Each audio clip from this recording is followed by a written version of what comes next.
Lisa Mariana dan Ridwan Kamil yang Lisa ingin tes DNA ulang atau second opinion. Sudah minta permohonan ke Mabes Polri dan permohonan ini sudah diterima lah ya dan Mabes Polri menyerahkan sebenarnya ke LM dan RK, tapi Mabes Polri masih fokus ke penanganan perkaranya, menyerahkan second opinion tes DNA kedua ke mereka berdua. Abang menilai gimana sebenarnya hukum? Ya, itu sih terus terang ya ngarep.com ya. Artinya kemungkinan besar itu sudah saya tegaskan dari wawancara saya sebelumnya bahwa apa yang dilakukan LM itu benar-benar sudah kelewatan, lewat batas. Tidak ada aturan hukum yang bisa mengontrol atau menyuruh lakukan atau menentukan bahwa tes DNA itu harus dilakukan lebih dari satu kali. Karena memang tes DNA itu secara tegas memang pembuktiannya tidak diatur di dalam KUHP maupun di KUHP ya. Karena memang yang jelas tes DNA itu diambil karena untuk membuktikan dasar yang paling dasar adalah legal standing dari orang yang diduga mencemarkan nama baik. Nah, artinya polisi sudah mengambil satu garis bahwa dia akan mentes DNA ini di dalam negeri karena sesuai dengan aturan mungkin saya agak lupa ya. Semua aturan itu biasanya tesnya itu semuanya di dalam negeri semua. Tidak ada tes di luar negeri atau forensik di luar negeri atau pembanding di luar negeri itu nggak pernah ada setahu saya. Biasanya kayak gini ini diatur di Perkap ya, peraturan Kapolri atau peraturan teknis pelaksanaan forensik.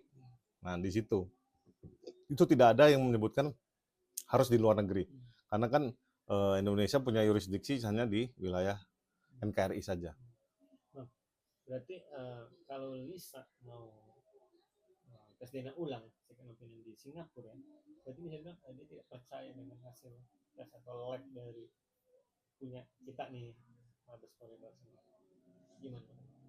Ya menurut saya itu sangat-sangat bullshit ya, artinya omong kosong.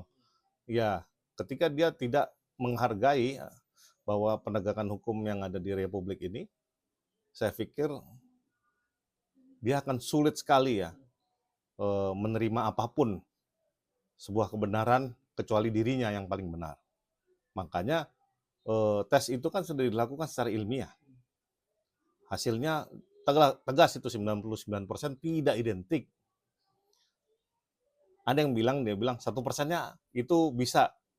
Itu omongan yang orang menurut saya ya, mungkin perlu diperiksa akal sehatnya, kemudian diperiksa penalarannya tentang ilmiah itu sendiri. Karena memang yang namanya tes DNA itu tidak ada yang 100%. Karena memang pendekatannya sedemikian itu. Ilmunya menurut jurnal-jurnal yang saya baca juga sedemikian itu 99%. Bang, akhirnya kan pihak LM minta ke pihak RKI itu dan Pak Eka bilang dari pihak PH-nya bilang ogah untuk tes DNA ulang.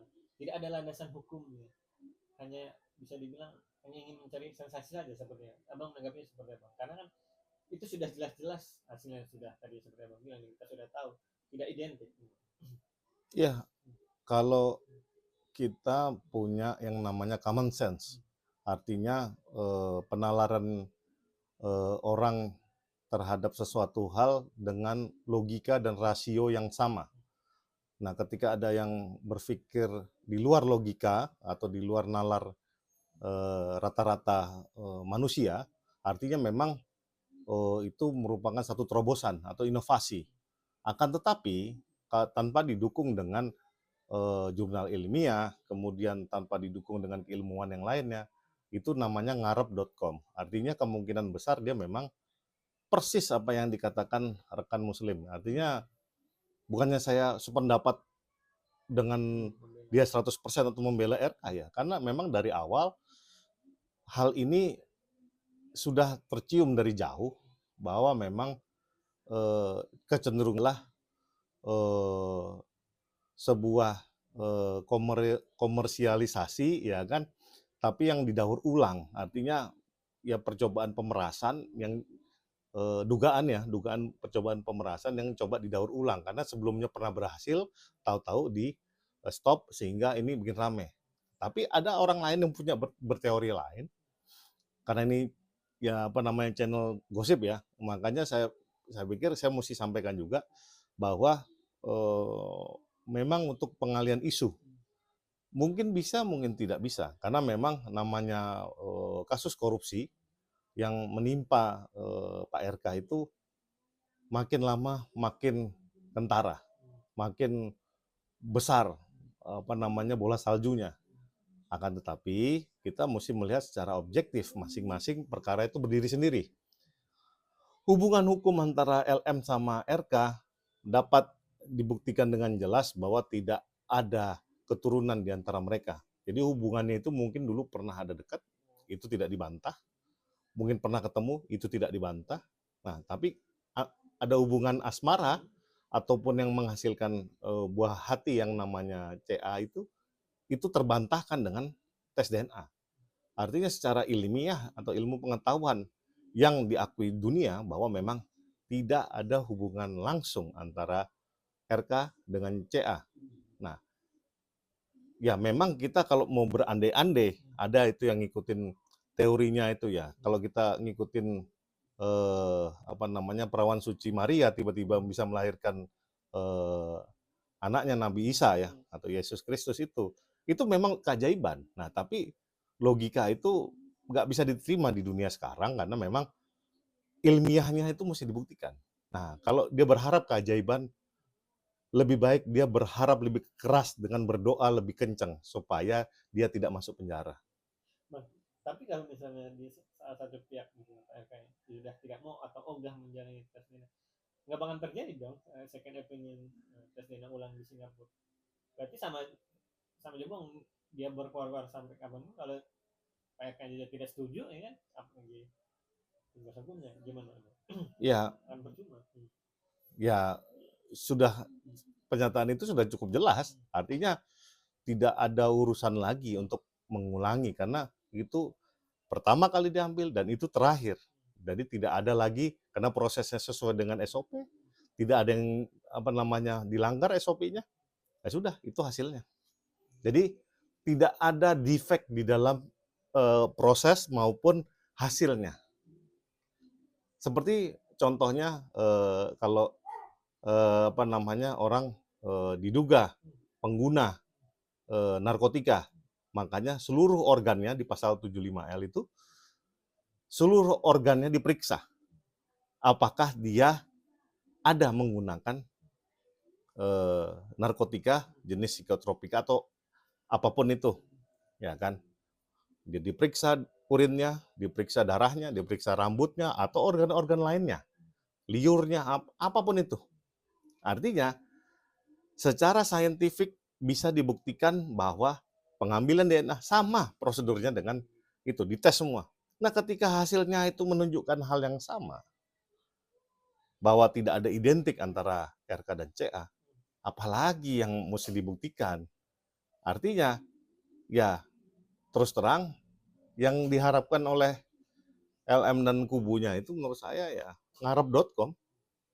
Bang, akhirnya LM mengeluarkan jurus kartu aslinya itu saat diundang di salah satu stasiun TV swasta yang terkenal lah tentang tuh dia menceritakan kalau ada grup isi cewek-cewek ya cewek-cewek ya kita masih duga atau indikasi ya pernah main sama pejabat-pejabat dia bilang ditanya sama hostnya ini nah itu dia ingin bilang kalau itu ada cewek-cewek yang pernah bermain tapi tidak sampai hamil ya kata dia nggak sampai punya anak nggak kayak saya ini kayaknya ingin Itu namanya bukan itu fitnah yang baru. Artinya itu terus terang itu beda apa namanya peristiwanya dengan apa yang peristiwa si RK laporkan di Barreskrim. Ini dugaan pidana baru, fitnah baru. Artinya Ketika dia menyebarkan itu fitnah baru, itu jadi barang bukti baru. Saya pikir RK mesti meng-clear-kan namanya ya, kecuali dia mau jadi bulan-bulanan dibully terus. Tapi saya nggak ngerti ya, karena pejabat di Indonesia tuh mungkin urat malunya udah nggak ada, ya kan? Kecuali yang kemarin itu tiba-tiba mundur karena dibakar semuanya fasilitas umumnya ya kan, sehingga mereka mundur bareng-bareng. Bukan mundur, dinonaktifkan, dipaksa dulu, soalnya urat malunya udah nggak ada. Makanya saya pikir, ya ini juga ditonjolkan sama si LM. Nggak ada urat malu juga, dia coba fitnah terus. Mungkin kalau kalau RK membiarkan ini, fitnah mungkin tambah panjang. Tapi ya saya bilang, makanya kan saya menanggapi dari klien saya namanya Ayu Aulia ya. Dia marah katanya kalau dia berdamai, buat apa dia belain. Nah makanya saya pikir memang itulah sebagian besar dari netizen juga akan berpikiran sama dengan klien saya.